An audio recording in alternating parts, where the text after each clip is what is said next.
If you're a human being, chances are you've heard of the story of Cinderella, so this setup won't take too long. After the death of her father, a young woman dubbed Cinders in this tale is adopted by her cruel stepmother and made to be the house servant. Dealing with abuse from her new family, she wishes for a better life. Only this time around, there's a price to be paid for it.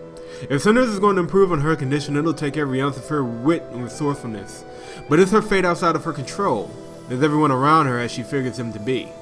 If I could make copies of this English visual novel and knew all the right people in Hollywood, I wouldn't rest until this one was on the big screen. Earlier this year, I profiled the lineage of the Cinderella fairy tale dating back to ancient China all the way up to the Disney version, and I can tell you beyond a shadow of a doubt this is one of the best versions of this fairy tale I have read. Putting aside the mystical and instead reaching for the practical, Moacube crafts a great, if not fallible, heroine or anti-hero, or outright villain depending on your choices. As for her family, it would be unwise to say that the stepmother, dubbed Lady Carmosa here, and the stepsisters, Gloria and Sophia, have done a complete 180 from their historical counterparts.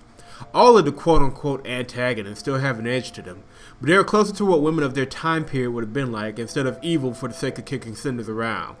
It is a fascinating take on how women have survived in time periods not exactly conducive to their survival, and well worth the playthrough just for those 4 characters alone. As for the supporting cast, I especially like the prince who, in this version, is more of a political maverick who has his own ideas about modernizing the kingdom. Technically, his story on how he develops the idea of the grand ball makes him just as vital as Cinders to the plot, which works to show how they're both like-minded, as well as how their ideas clash with the world around them. Right behind the prince is Cinders' childhood friend Tobias, who offers helpful advice as well as being another ginger in the story. Also, there's the captain of the guard, who is portrayed as a weary warrior trying to keep up with the times.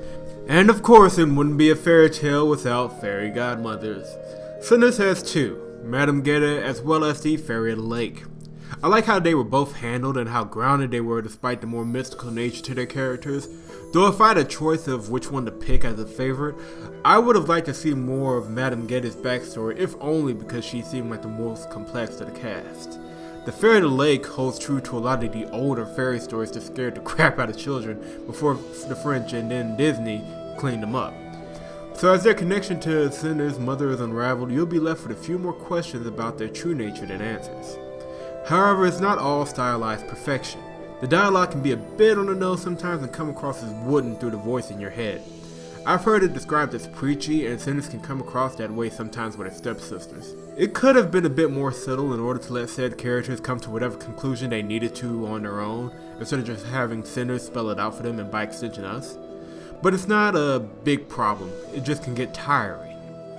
Outside of that, the only real weak point is that you spend most of the game getting to the ball, and once the actual ball happens, it's over in the blink of an eye. While Cinders has a decent length, clocking in for me at just over 9 hours, you'll be left with a little bit of whiplash the first go around when you get to the ending.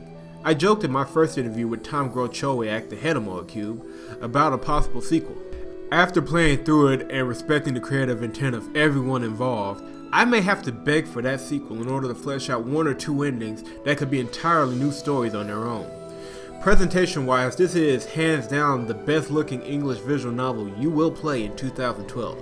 Graciana Zielinska, and I'm sorry if I'm still pronouncing that wrong, has done an amazing job taking her art style and translating it into a medium which, to be fair, is not Western friendly.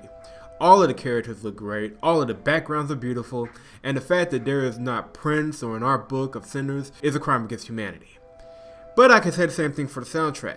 Rob Westwood did extraordinarily well, and outside of a few moments that I think a track or 2 was just in the wrong place for the mood the writing was trying to set, it stands out as a strong original soundtrack among its brethren.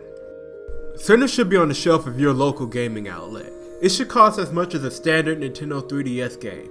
There are so many things I've said here about the quality of this visual novel, and yet I've barely scratched the surface of the overall game. For the full experience, you have no choice but to pay and play it for yourselves, but luckily it is well worth your time and money.